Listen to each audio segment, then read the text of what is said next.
You found the one, and now it's time to make an offer. Here's what you need to know.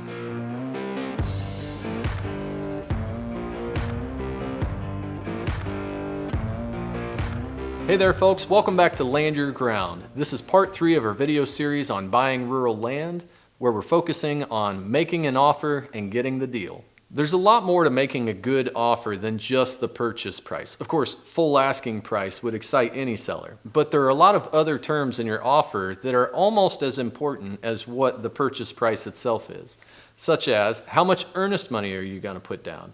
If you're not familiar with what earnest money is, essentially some people might refer to it as a deposit. And essentially what it's going to do is give the seller some security and some assurance that you're not going to get wishy-washy as a buyer and decide to walk away. Because if you did, you would forfeit that secure amount of money. It's not held by the seller. It goes into a non-interest bearing escrow account, either usually with the seller's attorney or with the title company.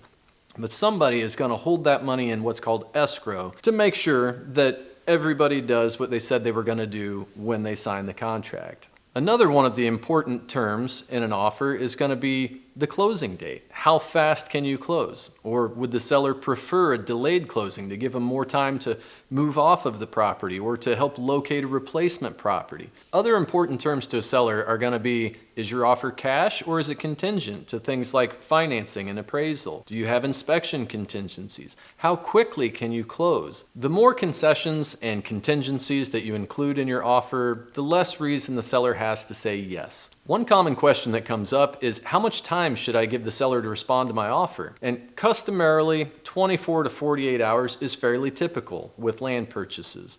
But this is where you should definitely listen to the advice of your broker or somebody who's very experienced in the current market. Because if it's a hot market and a brand new listing, you may want to require a shorter response than that and not leave the door open too long for other buyers to come in with their offers. If you give more time, it's going to let the seller feel more confident about making a sound decision. If you push them to make a decision too quickly, most people backpedal and they resist against that. So there's finding that nice balancing point where you give them enough time without giving them too much time is really what we're after.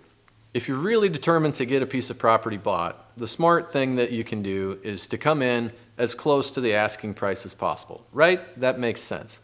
But every buyer wants to save as much money as they possibly can in the transaction. So where do we start with a negotiation that's gonna get some traction statistically without offending a seller or pushing the envelope too far where we don't get a positive response at all? In the Midwest, over the last several years, we've seen 9% as kind of becoming the magic number.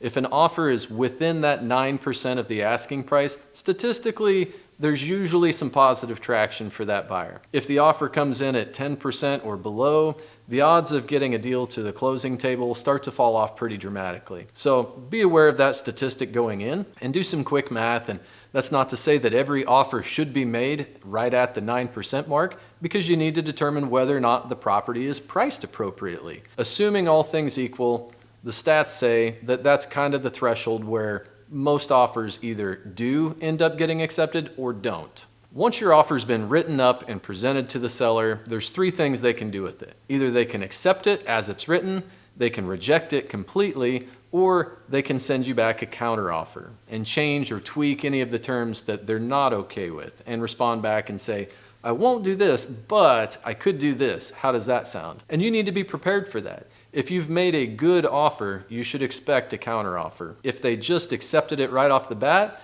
you either went at it very aggressively because you really had to have that property, or maybe you could have started a little bit lower in some cases. Once we've gone through the offer and counteroffer process and we've reached an agreement, it's time to get a contract signed. Now, if you're working with an agent, you're doing this on paperwork that is already a purchase agreement the minute both parties sign agreeing to all of the terms. We have a purchase contract. If you're doing this person to person without professionals involved, now it's time to get professional help. So if you have already reached an agreement on all of your terms, it's time to outline all of those terms in writing and then present it to an attorney and let them prepare the legal document that everybody is going to sign that will lock you in under contract and have you as legally in motion towards making a purchase on the property. Once you have a copy of that fully signed purchase agreement, you need to get a copy of that to your lender and fill out their loan application form so that you can get approved for the financing.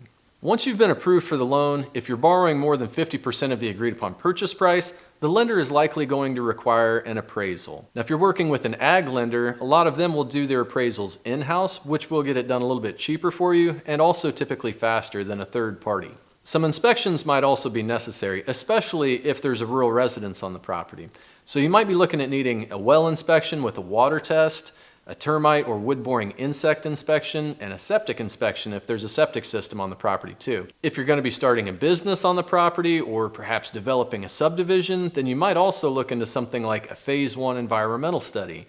Those can be a little bit expensive, but it could really help you determine what the feasibility of your project will be.